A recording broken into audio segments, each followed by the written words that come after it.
సంభూతేరపవాదాచ్చ సంభవ ప్రతిషిధ్యతే కోన్వేనం జనయేదితి కారణం ప్రతిషిధ్యతే. తర్వాత అంధం తమః ప్రవిశంతి ఏ సంభూతిముపాసతే ఇది సంభూతేరుపాస్యాపవాదాత్ సంభవ ప్రతిషిధ్యతే. ఇక్కడ ఇంకో దానికి సంభూతేరపవాదాచ్చ సంభవ ప్రతిషిధ్యతే కోన్వేనం జనయేదితి కారణం ప్రతిషిధ్యతే అని రెండు మాటలు. ఇప్పుడు భేద దృష్టి మిథ్య అండకి ఇంకో కారణం కూడా చెప్తారు. ఈశావాస్యంలో సంభూతించ అసంభూతించ అనేటువంటి మాట చెప్పారు కదా. ఈశావాస్యోపనిషత్తులో ఉంది. వేత్తి విద్య విద్యాంచ అవిద్యాంచ యస్తద్వేద ఉభయగుంసః అని ఒకటి. అవిద్యయామృత్యుం తీర్త్వా విద్యయామృతం అశ్నుతే అని అక్కడ ఉంటుంది. అలాగే అసంభూతి సంభూతి అనేటువంటివి కూడా ఉన్నాయి కనుక అసంభూతి అనేటువంటిది మాయాయాహ ఉపాసనం. ఎవ్వు సంభూత్యాగం వ్రతాహనే కార్యబ్రహ్మ ఉపాసనం. ఇదంతా కూడా వ్యాఖ్యానం చేశారు. కానీ ఇదంతా కూడా మాధ్యందిక శాఖ అభిప్రాయమైనటువంటి పాఠం మనం తీసుకుంటే ఇక్కడ అవిద్యాముపాసతే అనే వాక్యాలు ఉన్నాయి కనుక దాని కిందనంతా వ్యాఖ్యానం బాగా రాశారు ఈయన. అంధంతప ప్రవిశంతి అవిద్యాం కర్మయే ఉపాసతే అని అర్థం వస్తుంది. అదంతా కూడా కర్మానుష్ఠానం చేస్తున్నారు, సగుణ బ్రహ్మ ఉపాసనం చేస్తున్నారు. ఇలాంటి వాటిలన్నీ కూడా అభిప్రాయం చేసి చెప్తాము కనుక దాంతో విరోధం వస్తుంది కదా అని అడిగారు. అంటే అంధంతమ ప్రవిశంతి ఏ సంభూతి ఉపాసతే ఇది సంభూతే ఉపాస్యత్వ అపవాదాత్. ఎవరు సంభూతిని అంటే మాయను ఉపాసన చేస్తారో వాళ్ళకి అర్ధంతమ ప్రవిశంతి అని నిందావాక్యం కనిపిస్తోంది. ఈ అంధమైనటువంటి చీకటి గాఢాంధకారంలో వాళ్ళు మునిగిపోతారు అనేటువంటిది దీని ఉపాసనకి నింద కనిపిస్తోంది. అంచేత సంభవము అనేటువంటిది ప్రతిషేధం చేయబడుతోంది. నహి పరమార్థత సంభూతాయాం సంభూతౌ తదపవాద ఉపపద్యతే. పరమార్థత సంభూతాయాం అంటే సృష్టి కనుక సంభవము పూర్తిగా పరమార్థమే అయితే దాని నిందలా కుదురుతుంది. అంటే మాయా కల్పితమైన సృష్టి అయితే దానికి అపవాదం చెప్పచ్చు. పరమార్థతగా పుట్టేటువంటి దానికి అపవాదం చెప్పడానికి వీల్లేదు. సంభూతి ఉపాసన అనేటువంటి దానికి నింద చెప్పాం మనం. నింద చెప్పి తతో భూయ ఇవ అనేటువంటి దానిలో సంభూతికి దేవతాయా హేయత్వం చెప్పారు. ఇలా రెండు చెప్పడం వల్ల మనకి అభిప్రాయం ఏమిటి? సంభూతికి అపవాదం వచ్చినా ఆ సంభూతి అనేది మిథ్యాభూతమైన సంభూతి, పరమార్థత సంభూతి కాదు అనే విషయం తెలుస్తోంది. నను వినాశేన సంభూతే సముచ్చయ విధ్యర్థ సంభూత్యపవాద యథా అంధంతమ ప్రవిశంతి ఏ అవిద్యాముపాసతే ఇది. అంటే రెండు ఇంకొక నను ప్రశ్న మళ్ళీ ఏంటి అంటే సముచ్చయ విధానం ఫలవత్తరం.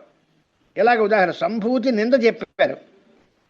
ఈ సంభూతి లేదని కాదు, దీనికి వినాశేన కర్మణ దేవతోపాసనస్య సముచ్చయాత్ అనేటువంటిది సముచ్చయం చెప్తారు. సంభూతిని దేవతా ఉపాసనని రెండింటినీ సముచ్చయం చేస్తారు అని కనుక చెప్తే దానికి ఫలం ఉంటుంది కదా అని ఒక ప్రశ్న చేశారు.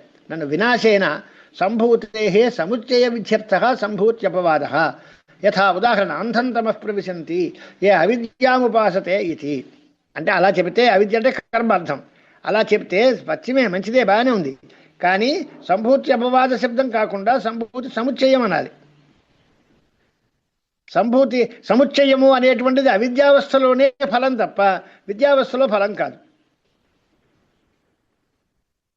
అది అలాగే చూడండి. సత్యమేవ దేవతాదర్శనస్య సంభూతి విషయస్య వినాశశబ్దవాచ్యస్య కర్మణ సముచ్చయ విధానార్థ సంభూత్యపవాద. మీరు చెప్పిన మాట నిజం, అలాగే చెబుదాం. దానికి అది సంభూతి విషయమైన వినాశ శబ్దానికి దేవతా దర్శనానికి తేడా రాస్తున్నారు.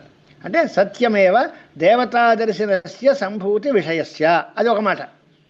వినాశశబ్దవాచ్యస్య కర్మణ, వినాశము అనేదానికి కర్మార్థం, సంభూతి అనేదానికి దేవతా ఉపాసన అని అర్థం. ఈ రెండిటికి సముచ్చయం కోసం సంభూత్యపవాదం చెప్పారు అని మీరు అన్నారు. ఓకే, మంచిదే, చేద్దాం. సత్యమేవ తథాపి వినాశాఖ్యస్య కర్మణ స్వాభావిక జ్ఞాన ప్రవృత్తి రూప స్వాభావిక జ్ఞాన ప్రవృత్తి రూపస్య మృత్యోః అతితరణార్థత్వవత్ దేవతాదర్శన కర్మ సముచ్చయస్య పురుష సంస్కారార్థస్య కర్మఫల రాగ ప్రవృత్తి రూపస్య సాధ్య సాధనేషణాద్వయ లక్షణస్య మృత్యోః అతితరణార్థత్వం ఇది సిద్ధాంతం చేశారు. ఇలా కనుక చెప్పినట్లయితే దీనికి దానికి తేడా ఏముంది? వినాశము అనే పేరుతో కర్మ చెప్పారు.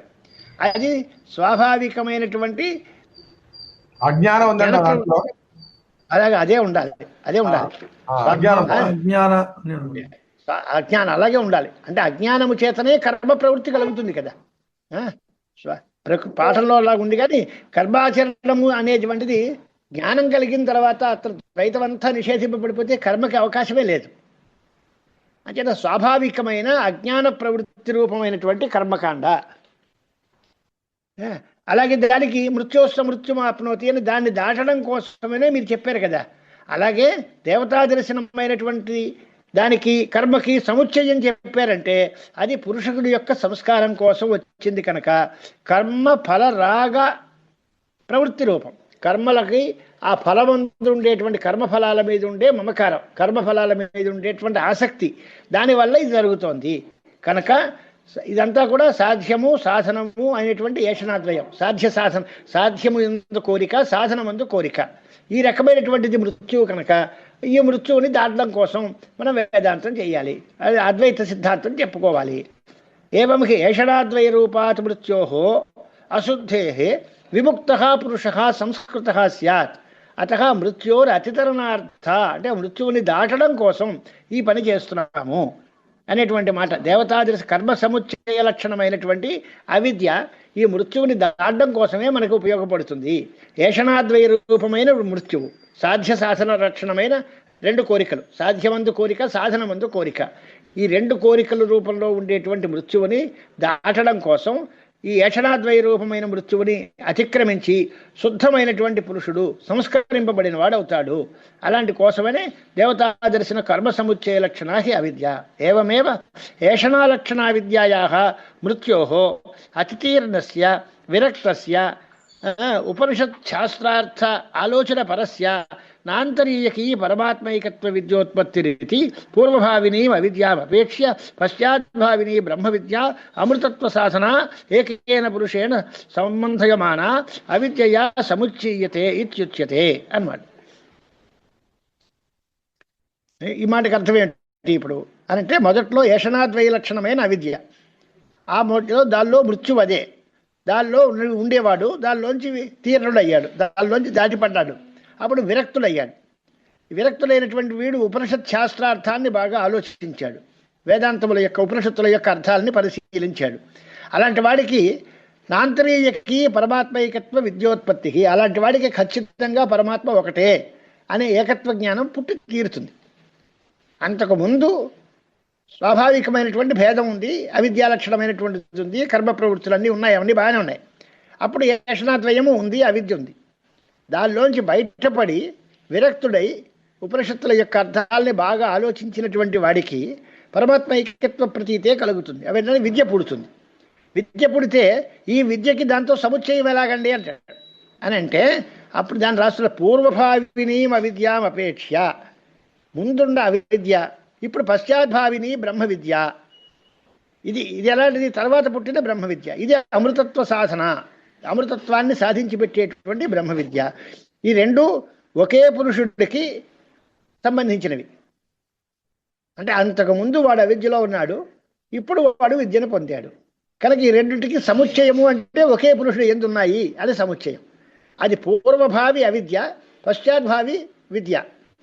దీనివల్ల సముచ్చయం చెప్పాను తప్ప ఈ రెండు ఒక కాలంలో ఇప్పుడే ఉన్నాయని అర్థం కాదు.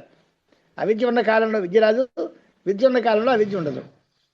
అంటే ఆ రెండిటికి సముచ్చయం ఎక్కడ అంటే ఒకే మనిషి పూర్వం ఏషణాద్వయం ఉన్న కాలంలో అవిద్యలో ఉండేవాడు, ఆ తర్వాత దానిలోంచి విరక్తుడై బ్రహ్మ శాస్త్రార్థాన్ని బాగా పరిశీలన చేసి విద్యను పొందిన తర్వాత ఇప్పుడు వీడికి విద్య వచ్చింది, అప్పుడు పరమార్థమైనటువంటి ఏకత్వమే తెలిసింది. ఇప్పుడు దీనికి ఆ ఏషణాద్వయ లక్షణమైనటువంటి అవిద్యతో సముచ్చయం ఎలాగా అంటే ఇదివరకు సముచ్చయం, ఇదివరకు అవిద్య ఇప్పుడు విద్య, ఈ రెండు ఒకడికే ఉంది అని సముచ్చయం చెప్తాము. పూర్వభావినీం అవిద్యామపేక్ష్య పశ్చాద్భావినీ బ్రహ్మ విద్య అమృతత్వ సాధన ఏకేన పురుషేణ సంబధ్యమాన అవిద్యయా సముచ్చీయతే ఇత్యుచ్యతే. అవిద్యతో కలిసి ఉంది అంటే అవిద్య గల వ్యక్తికే విద్య వచ్చింది. పూర్వం ఏ వ్యక్తి అవిద్యలో ఉన్నాడో వాడే ఇప్పుడు విద్యను పొందాడు, వాడికే విద్య అవిద్య సముచ్చయం. అది వేత్తి విద్యాంచ అవిద్యాంచ అనే దానికి అర్థం. అది ముందు అవిద్య స్వాభావికం, ఇప్పుడు తర్వాత శాస్త్రార్థ విచారం చేసిన తర్వాత విద్య వచ్చింది. ఒకడికి ఒకే పురుషునితో సంబంధించడం వల్ల సముచ్చయం అంటున్నాము. ఓకే, అంతేగాని ఒక కాలంలో ఉన్నాయి అనే మాట అంటలేదు. అత అన్యార్థత్వాద్ అమృతత్వ సాధనం బ్రహ్మ విద్యామపేక్ష్య నిందార్థ ఏవ భవతి సంభూత్యపవాద. అంచేత సంభూతించి వినాశించ అనే దగ్గర సంభూతిని అపవాదం ఎందుకు అని అంటే నిందార్థమే, సముచ్చయార్థం కూడా కాదు. అమృతత్వ సాధనమైన బ్రహ్మ విద్య దృష్టిలో పెట్టుకుంటే దీన్ని బట్టి ఆ సంభూతి అపవాదము అనేది నిందార్థంగా చెప్పాలి. యద్యపి అశుద్ధి వియోగహేతు అతన్నిష్టత్వాత్, అశుద్ధి వియోగహేతు అతన్నిష్టత్వాత్. అంటే అతన్నిష్టత్వాత్ అంటే పరమార్థమైనటువంటి అమృతత్వం తచ్చబ్దం చేత చెప్పాలి. తత్ అంటే పరమార్థమైన అమృతత్వము, తన్నిష్టము అంటే తత్ఫలము అని అర్థం. అతన్నిష్టత్వాత్ అంటే పరమార్థమైనటువంటి అమృతత్వానికి ఇది ఫలం కాదు కనుక అంటే అతన్నిష్టత్వాత్ అనేది దానికి అర్థం. ఇది పరమార్థమైనటువంటి అమృతత్వం సాధనమైన బ్రహ్మ విద్యకి ఇది ఫలం కాదు కనుక అశుద్ధి వియోగ హేతు అంతే. పరమార్థమైన ఫలం కాదు కానీ అశుద్ధితో వియోగాన్ని చెందుతుంది. అంటే స్వాభావికమైన అజ్ఞానంతో రాగద్వేషాలతో కూడినటువంటి వాడికి అశుద్ధి ఉంది. ఇదంతా చేస్తే అశుద్ధి వియోగం కలుగుతుంది. మనందరం కర్మాచరణం చిత్తశుద్ధి కోసం అంటాం కదా. చిత్తశుద్ధి అంటే అశుద్ధి పోయడం, అశుద్ధి యొక్క వియోగానికి కారణం అవుతుంది. అంతేగాని కర్మఫలం కాదు, పరమార్థమైనటువంటి వేదాంత దర్శనానికి ఫలం మాత్రం కాదు. యద్యప్యశుద్ధి వియోగ హేతు అతన్నిష్టత్వాత్ అతయేవ సంభూతేరపవాదాత్ సంభూతేరాపేక్షికమేవ సత్వమితి పరమార్థ సదాత్మైకత్వ అపేక్ష్య అమృతాక్షి సంభవ ప్రతిసిద్ధ్యతే. అది సంభవము ఎలాగ సంభూతి యొక్క అపవాదం చెప్పారు ఈశావాస్యంలో. దానికి అర్థం ఏమిటి అంటే సంభూతికి ఆపేక్షికమైన సత్వం, ఇది నిత్య పరమార్థ సత్వం కాదు, ఒకప్పుడు ఉంది, అవిద్యాదశలో ఉంది అని అర్థం. దీన్ని బట్టి పరమార్థమైనటువంటి సదాత్మైకత్వం అపేక్ష అమృతాఖ్య సంభవ ప్రతిసిద్ధ్యతే. అన్యార్థత్వాద్ అదే కదా ఉంది. అతయేవ సంభూతేరపవాదాత్ అంటే సంభూతికి ఆపేక్షికమైన సత్వం ఉంది కనుక దాన్ని బాధించి పరమార్థ సదాత్మైకత్వం అపేక్ష ఇది అమృతాఖ్య సంభవ ప్రతిసిద్ధ్యతే. దాన్ని బట్టి సంభవము అనేది నిషేధింపబడుతుంది. దీనివల్ల ఆపేక్షిక సత్వమే తప్ప పరమార్థ సత్వం లేదు. ఏవం మాయా నిర్మితస్యైవ జీవస్య అవిద్యయా ప్రత్యుపస్థాపితస్య అవిద్యానాశే స్వభావరూపత్వాత్ పరమార్థతః కోన్వేనం జనయేత్. అది ఎప్పుడైతే మాయా నిర్మితమైన జీవుడు అవిద్య చేత మనకి వీడి యొక్క ఉనికి ఉంది, ఎప్పుడు అవిద్య పోయిందో స్వస్వరూపం స్వభావంగానే వచ్చింది. అప్పుడు ఇంక వాడిని పుట్టించేది ఎవడు ఎలా పుట్టుకేలాగా స్వభావరూపత్వాత్ అంటే స్వాత్మక భావరూపత్వాత్ తన స్వరూపమే అవుతాడు, ఆత్మస్వరూపమే అవుతాడు. ఆత్మ యొక్క అవిద్య వల్ల జీవుడు ఏర్పడ్డాడు, మాయా నిర్మితమైన జీవుడు. ఆ మాయ తొలగిపోయింది అంటే జీవభావం పోయింది. అప్పుడు బ్రహ్మాత్మన సంస్థితి, బ్రహ్మస్వరూపంగానే మిగిలిపోతాడు. అలాంటి వాడిని ఎవడు పుట్టిస్తాడు? పరమార్థతః కోన్వేనం జనయేత్ నహి రజ్వాం అవిద్యారోపితం సర్పం పునః వివేకినో నష్టం జనయేత్ కశ్చిత్ అన్నాడు. అలాగే రజ్జులో అవిద్యారోపితమైన సర్పం ఉంది, అది పోయిన తర్వాత వివేకం కలిగిన తర్వాత మళ్ళీ ఆ నష్టమైనటువంటి సర్పాన్ని ఎవడైనా పుట్టిస్తాడా అన్నాడు. ఏం లేదు కదా. అలాగే తథా నకశ్చిదేనం జనయేత్, ఎవరూ వీడిని పుట్టించరు. కోను ఇత్యాక్షేపార్థత్వాత్ కారణం ప్రతిసిద్ధ్యతే. ఎవరు పుట్టిస్తారు అంటే ఈ పుట్టుకకి కారణమే లేదు అని చెప్తున్నాం. ఎవరు పుట్టిస్తారు అంటే పుట్టుకకి కారణం ఎవరవుతారు? కోను అని ఆక్షేపార్థం వలక కారణం ప్రతిసిద్ధ్యతే. ఎందువల్ల అవిద్యోద్భూతస్య నష్టస్య జనయితృ కారణం నకించిదస్తి అభిప్రాయ. ఎంత అనుగ్రహంతో రాశారు. అవిద్యోపస్థాపితమైనటువంటి నష్టమైన వస్తువుకి పుట్టించే కారణము ఏదీ ఉండదు అని అర్థం. నాయం కుతశ్చిత్ బభూవ నబభూవ కశ్చిత్, దేనిలోంచి పుట్టలేదు, ఏదీ పుట్టలేదు. పుట్టే వస్తువు లేదు, పుట్టించడానికి కారణము లేదు, కారణ ప్రతిషేధం కూడా ఉంది. కేవలం అవిద్యా సంభవం తప్ప, అవిద్య వల్ల వచ్చిందే తప్ప అవిద్య తప్పిస్తే ఈ వస్తువుకి పుట్టుకే లేదు. కనుక మాయాసకల్పితం అజాయమానో బహుధా విజాయతే అని ఉంది కాబట్టి పుట్టుక లేదు అనేది వాస్తవం. బహుధా విజాయతే అనేది మాయావశం చేత వచ్చింది అనేటువంటి అభిప్రాయం చెప్పుకోవాలి.